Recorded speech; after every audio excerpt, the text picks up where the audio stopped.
Bonjour à tous, ravi de vous retrouver dans ce Morning Echo du jeudi 2 mai 2019 qui sera désormais un peu plus court pour vous donner l'essentiel de l'actualité de manière assez précise, sans se prendre au sérieux comme d'habitude. Alors la photo du jour, c'est bien entendu Léo Messi qui a littéralement assommé par son talent la demi-finale de la Ligue des Champions, le Barça remportant la demi-finale aller donc 3-0 et se plaçant en bonne position pour aller en finale de la Ligue des Champions, peut-être contre l'Ajax.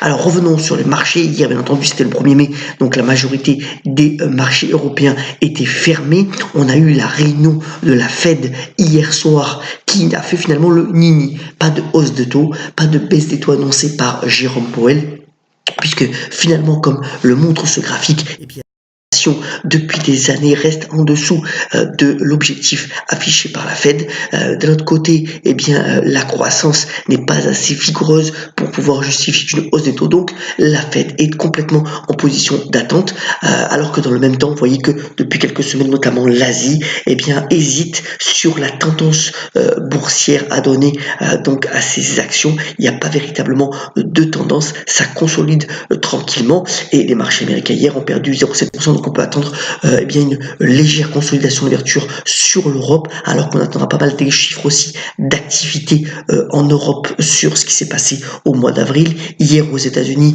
le chiffre de l'activité manufacturière a été un petit peu décevant, mais ça a eu des conséquences faibles sur le marché.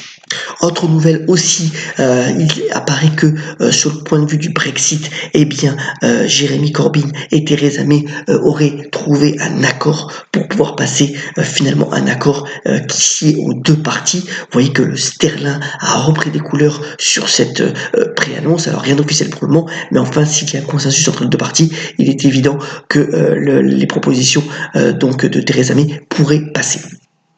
Autre nouvelle aussi intéressante, alors vous voyez que ça c'est le graphique du Bitcoin qui a repris bien entendu des couleurs depuis l'année après la déroute donc de 2018. Mais là où c'est intéressant, c'est que deux banques centrales ont essayé donc de faire une transaction en utilisant la blockchain et ça a bien fonctionné. C'est en l'occurrence la Banque du Canada et la Banque centrale de Singapour. Ça a bien fonctionné, démontrant que finalement la blockchain, la technologie derrière le Bitcoin est en train véritablement de s'étendre à de nombreux pans de l'économie et c'était intéressant pour noter. Notons aussi au niveau macro, retour en France, c'est toujours un engouement assez spectaculaire pour l'immobilier ancien. Alors outre Paris où vous voyez que il y a tellement intramuros, le mètre carré dépasse les 10 000 euros en moyenne, c'est assez considérable.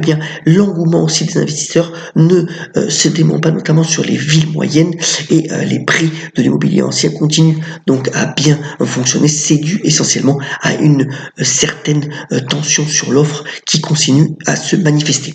Venons-en au bref. Maintenant, d'abord, alors Apple a publié donc ses résultats. C'était mardi soir. Alors même si vous voyez sur le petit graphique, les ventes d'iPhone continuent de baisser. Apple a plutôt rassuré sur sa capacité à dégager de la bonne rentabilité. Par ailleurs, le groupe a augmenté donc son dividende par action. Ses rachats d'actions aussi vont continuer et donc Apple retrouve pratiquement le niveau des 1000 milliards de dollars de capitalisation boursière. La bourse a apprécié, remontant l'action donc de près de 5% à la clôture hier soir.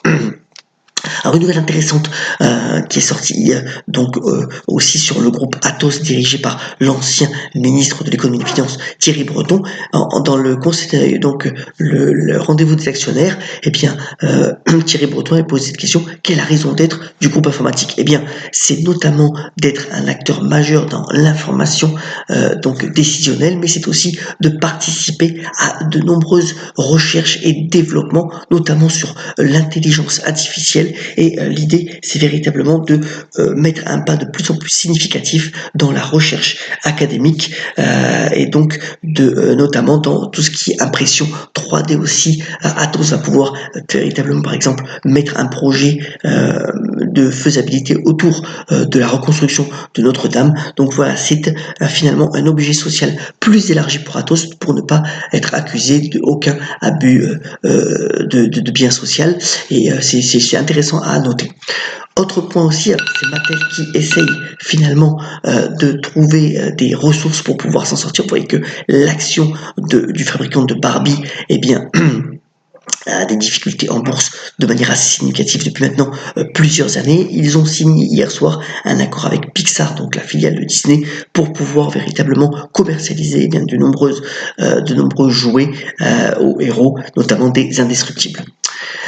Autre point aussi, donc sur le marché américain, eh bien c'est l'alternative à la viande qui progresse, puisque Beyond Meat a réussi sa levée de fonds. Alors c'est une boîte donc qui fait de l'alternative à la viande avec des protéines, soutenue notamment par Bill Gates et par Leo DiCaprio. Eh bien ils ont levé donc près de 240 millions de dollars, et cela va véritablement servir à une expansion internationale, notamment en Asie et en Europe, et la cotation débutera sur la bourse de New York dans les prochains jours.